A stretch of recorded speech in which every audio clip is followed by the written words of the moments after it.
What's good, YouTube? Just got off work and figured I'd come down here to the creek and see what's biting. I haven't fished this section of it in quite a while, so I figured why not? I'll come over here and fish this section. I've been fishing over next to the farm creek quite a bit, and the water over there, it's just been really low, and the fish just haven't been biting nearly as good. Well, this over here where I'm at today is it's lower than the farm creek is. Like there's still plenty of water to fish in, but you know, gotta make a kind of clickbaity thumbnail. But anyway, we're gonna cast around for a little bit and see if we can catch a couple of fish. Nothing in particular that we're looking for, just whatever wants to pay a visit.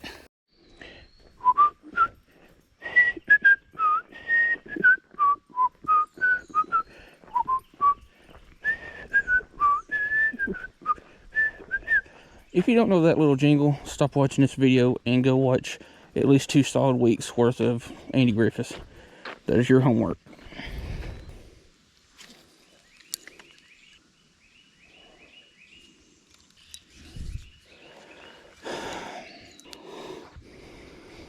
Well, at least I don't have a first cast curse.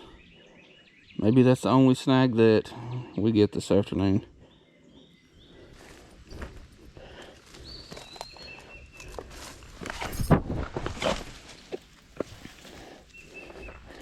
Ooh, 'twas a close one.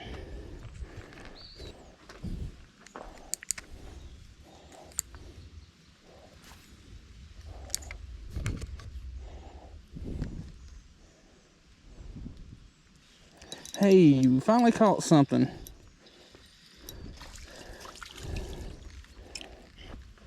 Really? That is unheard of in this creek. Like, this is just another part of the farm creek that we've been fishing, and that is the very first long-ear sunfish that we have caught in this creek. Chill, man. Yeah, that is the very first long-ear sunfish we've caught in this creek. Huh. That is good to know.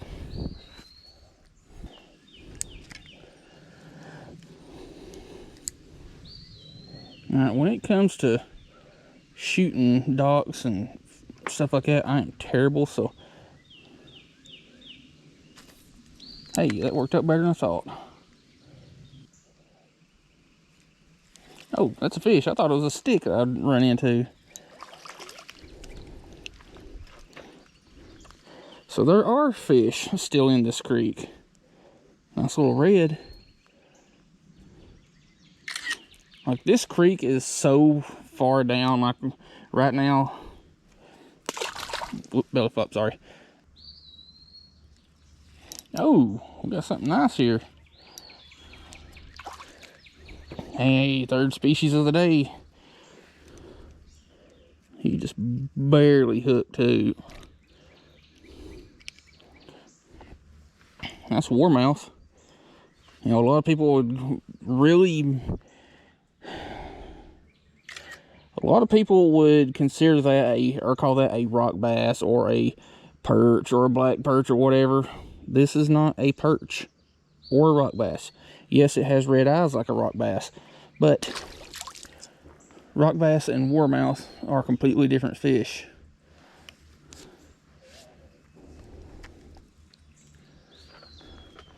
And there's no such thing as a black perch either. So, there's that. There is one spot right up here behind me, well, just down from where we were, that right now is about 4.5 feet deep. And I'll tell you why here in just a little bit. And I can't ever get them to work, but if I can get the iCard thing to pop up somewhere on the screen, go watch that video and you'll see the whole story behind how I know how deep that spot is. Anyway, what I was saying earlier is I had a little mission happened to come up, what was it, Monday, this last Monday. And if you've noticed by now, and you probably have, my upload schedule is so far out of whack. Like, I'm taking older videos and just moving them farther into my schedule and then uploading my newer ones that I think would do better and all that. So it's just throwing my schedule way out of whack. But anyway, this last Monday, I got off work, came by the creek like usual, and I was standing just right down there and heard something splashing in the creek. So I looked back down this way and seen mama cow standing pretty much straight across from me. And little baby cow was like right there at the end of my rod, like at the edge of the bank, which where it was standing at was really shallow. Like, it was very shallow for it, but the bank was too steep and too slick for it to get out. So yours truly got to climb down the bank right here, which is about 6 feet to the water line. And like, I'm 5'8", and I'm pretty sure the family jewels climbed up on top of my ears, because that water got cold real quick. Because yeah, water got about chest deep on me right there, and right there, and right there. But we got over there, got the little cow back up on the bank with mama cow, and they seem to be doing all right. I don't see a dead calf laying over there anywhere, so that tells me all I need to know. I got to rescue a little itty bitty baby calf. And what I mean by itty bitty, this little calf was barely bigger. Oop, interrupted by a fish. Hold on a second. I think fourth species of the day, I don't know, it's 3 or 4. Little bluegill. Get it off there and we'll go back to my story. Anyway, this little calf was not much bigger than a kid's backpack. Like, it was just maybe not even 2 weeks old. Just barely old enough to stand. But it couldn't get back up on the bank by itself, so yours truly got to go for a swim, get it back up on the bank. I am not flexible like I used to be, or nearly as agile. And there's another fish. It feels pretty good. There's a little red. Hey, I'll take what I can get right now. Fishing's been rough. Like up at the dam where I've been doing a couple of bass videos. Both up, sorry. The water's been about the same color because they've been releasing a little bit more, so it's got it stirred up. So yeah, fishing's been El Ruffo. All right, let's see if we can get down here without breaking our leg. We're getting bit by a snake, and hey, we're getting a free rod holder.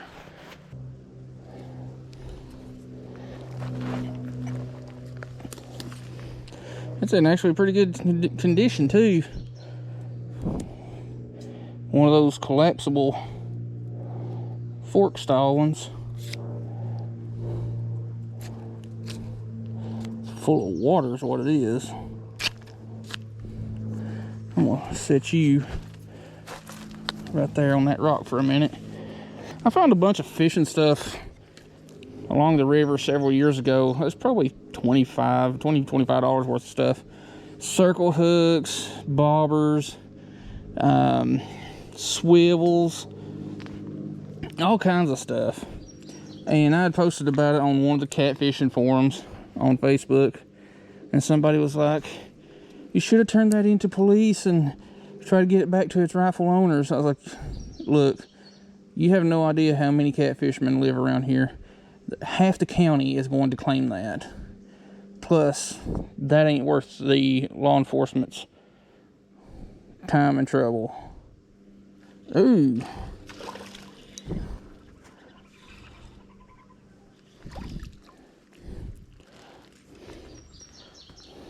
Got us a big old gillikin. You kind of pale. But then again, it is kind of, this water is kind of cold. Like, it's June, it's like 80, 85 degrees. You would think by now, all these bodies of water, even the smaller creeks, or especially smaller creeks like this, would be good and warm. No, they're not. I know.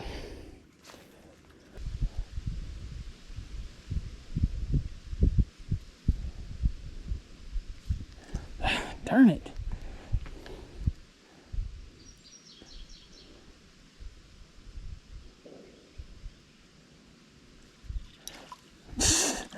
That one didn't miss it.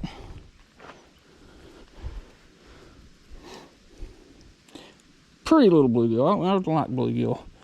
I said it several times before. I've got 3 favorite species of fish to fish for. If I could only pick the 3 species, it'd be those 3. And those 3 are bluegill, catfish, and smallmouth bass. And I don't pick like just one species of catfish, just catfish in general. But if I had to pick one out of the whole bunch, it would be flatheads, because I don't catch a lot of flatheads, so they're a little bit more special to me. But yeah, bluegill, you know, everybody started out on bluegill. That was just the fish to catch growing up in little creeks like this. And, you know, in this situation, don't have a lot of time or just don't want to spend all day on a bank, you know, stop down by a little body of water for 30 minutes to an hour, catch a couple of bluegill and perch or whatever, and have at it.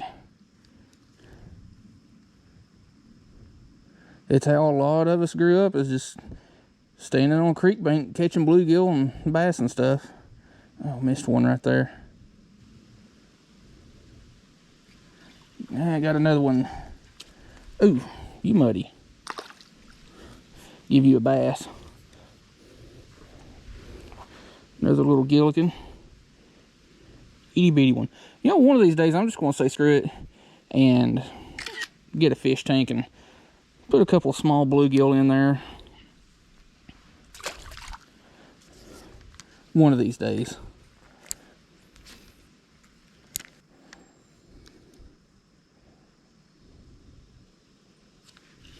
There's another one. That feels pretty good.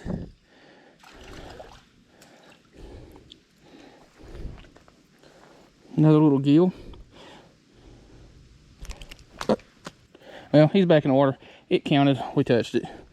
I have to screenshot one of my other pictures, since I didn't get a picture of that one. Now, one reason that I like throwing these darker, like the gold, or, well, for example, the buffalo, and I believe it's lights out green, black, whatever, trout magnet baits, this time of year, like this is late spring, that color right there imitates a lot of the stuff that's falling out of the bushes and stuff right now. And this battery is about to die, so I'm gonna swap that out real quick. Well, I said that I was going to change my batteries out, but my batteries aren't in my backpack. Hopefully they're in my vehicle, because I still got another stretch of this creek that I want to fish for a few minutes. So let's hope and pray that those batteries are in my vehicle, because that's a lot of money that's missing right now. Because anybody that knows GoPro batteries ain't cheap.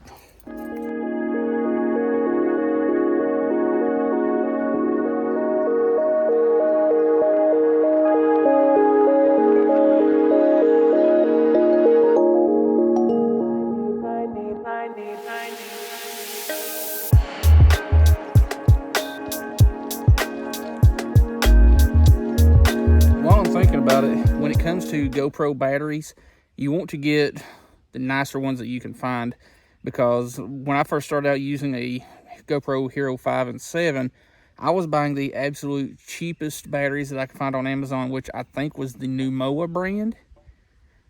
Yeah, Numoa brand. And they worked. But the problem was they didn't last nearly as long as they should have. And my camera froze a lot. It would just shut off way earlier than it should have. Not from the batteries dying, it's just another thing that I didn't pay any attention to when ordering batteries is the batteries have to be compatible with the firmware or whatever it is inside the cameras. So for the GoPro 5 and 7, I highly recommend checking out the Vimico brand. They're about $24 for 3, and they come with a charging base like everything else. So as far as the GoPro 9 goes, I've got a couple of the actual GoPro brand batteries. Of course, they work fine with them. They're GoPro batteries, so why would they not? Another one is the Tellin GoPro 9 batteries. Tellin makes a lot of really good products, like, for example, this GoPro neck mount. I don't even know what's there most of the time. Like, occasionally I'll have to, adjust it or whatever. But, I've been using this for several months. And, yeah, I do have it kind of modified there, which is kind of funny because every one of these little joints right here is broke. So I've got a couple popsicle sticks holding it together. Anyway, back on topic. GoPro 9 and whatever other batteries use this size, or cameras use this size. Tellin makes a really good battery. These are 1750 milliamp hours, so you're going to get quite a bit of time out of these batteries. During the summer, not nearly as much, but during the fall and winter when it's colder, you're going to get a lot more life out of these batteries. Like, I have gotten, like, these are about an hour rated battery, but I have got almost an hour and a half out of these Tellin batteries. But one thing you need to pay attention to, like I was trying to say but got off topic like usual, when you're looking at the specs for the batteries and descriptions and all that, read those really carefully. Like, you want to buy a battery that is compatible with the camera's software or firmware or whatever. That way you're not going to have it or have issues with the batteries, dying early, or the camera freezing, or just having, corrupt file, as many corrupt file issues. I still have a few with this one, but that's just comes with the whole territory. But yeah, again, when you go to buy batteries, spend some money on them.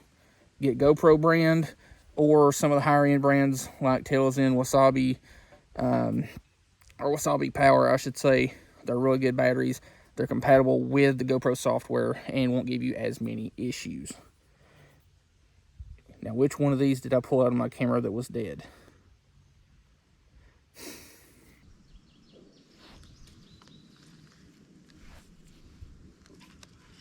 Hey, we got one.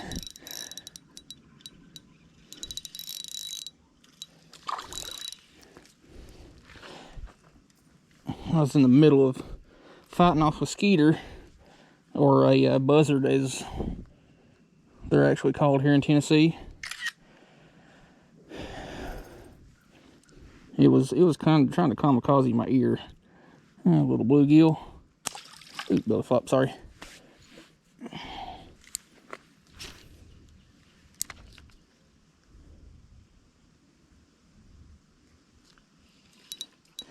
Ooh, got one kind of nice there. And I'm kind of glad that one, actually definitely glad, catch fish, why not? Glad that one picked it up, because I was about to get snagged on that branch that I cast it over. Anyway, I don't know how many species this makes us today, but we got us a fine specimen of a red ear sunfish. But if you don't know, these are also known as shellcracker. The dead giveaway of a red ear is that orangish red thing there on the back of the gill plate. And they're kind of colored like a bluegill sometimes, but more often than not, they've got that little white and orange patch on the back of the gill plate, and their gill plates usually got some dark green dots on the sides. We're going to try to catch one more fish and then call it.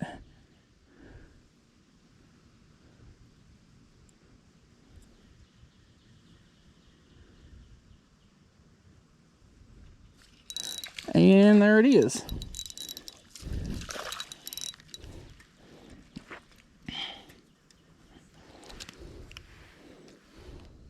You are a fine, dang fine, dandy specimen of a bluegill.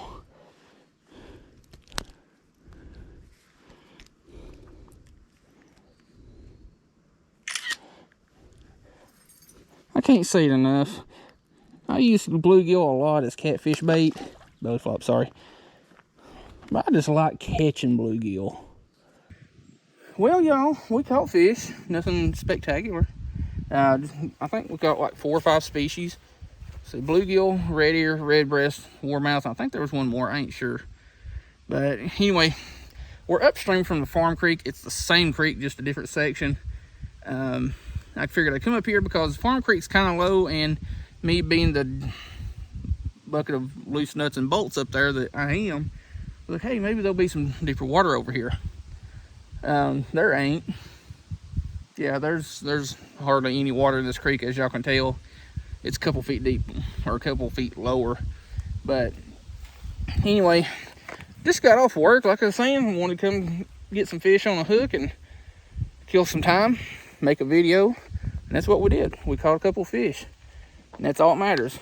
And you know, I like catching big fish. I ain't got a problem at all with that. But I'm gonna put it out there.